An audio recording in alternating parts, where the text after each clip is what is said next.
It is back. Yes, Celebrity Big Brother kicked off last night. Did you see it? This year's cast includes singer Chesney Hawkes, EastEnders legend Patsy Palmer, Love Island's Chris Hughes and Oscar-nominated actor Mickey Rourke. So that's just a few of them going in there, Judy. What did you make of it? I know you're a Big Brother fan. Well, I do love a Big Brother, especially a celebrity one. I was screaming because Angelica was in there. I was like, So I think this year is going to be very spicy. Do you? Yeah, I think there's some big personalities. You can see it on the night. And there was a few people going, shh. And I think those little things can cause a little ripple. But I'm really excited because... It's a good lineup, isn't it? It's a fantastic lineup. So I think, I think we're in for Everyone's talking about Mickey Rourke. I loved Mickey. I loved that reaction because AJ looked fabulous in this catsuit thing with bits of fur on it, or feathers and everything. And he just gawked at her and looked at her. And when she tried to get him into the house... you know, she was trying to push him into the house, like, get in there and just do it. And he went, no, I'd rather just stay with you. So he lived up to his reputation. Having been in there, I get that kind of... with the music. With that theme tune. Yeah. But he gives me Michael Madsen vibes, who I was in with. It very much depends who you're in with, so I'm going to be watching very closely. And it changes, doesn't it? You start off going, oh, I really like them, and then suddenly you sometimes see the true side of people. I heard from Trisha... Oh, gossip. I heard from... Yeah. I heard from Trisha before she went in, and I don't know Trisha very well, but she let me know that she was going in. And I just said, just remember, they don't care who does the washing up or who does the cooking. Yeah. Because when I was in there, people thought that if they cooked all the time and everything, they don't care about that. They just care about they don't concentrate on cooking. Don't do it. Yeah, interesting you mentioned Trisha there, because she is certainly one to watch, and she entered the house... she's entering the house living with incurable stage 4 breast cancer. This is what she had to say on her way in. Now I'm nervous, now I am, but you know why I'm doing this, right? You know why I'm doing this. 3.4 million people living with cancer, 6 million people with chronic illness. We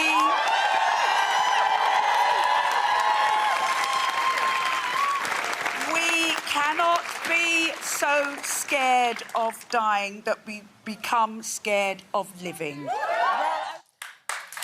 You know, that...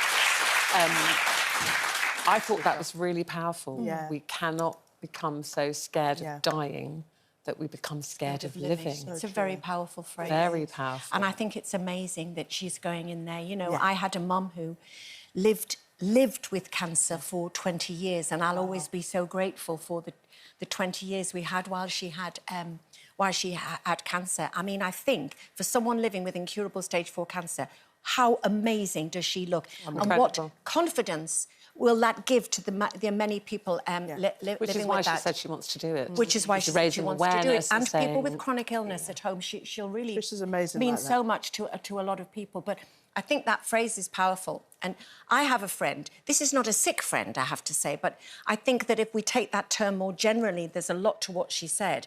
Because I have a friend who is so scared of their own mortality, and they're only in their late 50s, that I think they're not eating any enjoyable food. They're not doing anything slightly risky or pushing themselves out their comfort zone. They're spending all their time exercising to the point of exhaustion. For what? Because they're not living life for now. And, I mean, I live with a mental illness, so every day I wake up and I don't have depression, I'm grateful for that day.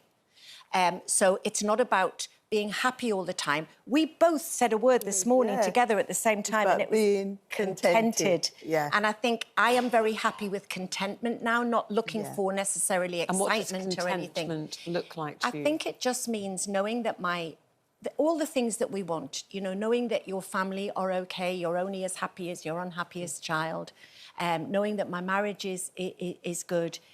All the superficial stuff just pales into insignificance. Judy, what do you think? When are you at your most happiest, do you think? I mean, there's two things. One, I think definitely, like, when I'm on stage, when I'm doing comedy, you know, I mean, and I mean to stage where I've, like, no makeup, a T-shirt, a trainers on, jeans, and I'm just with the people. And it's a gift to make people laugh. Yeah, and it's... And you're making them happy as well. Yeah, making them happy. It really, really fills my heart. But my main thing that makes us be contented, it's the most simple thing.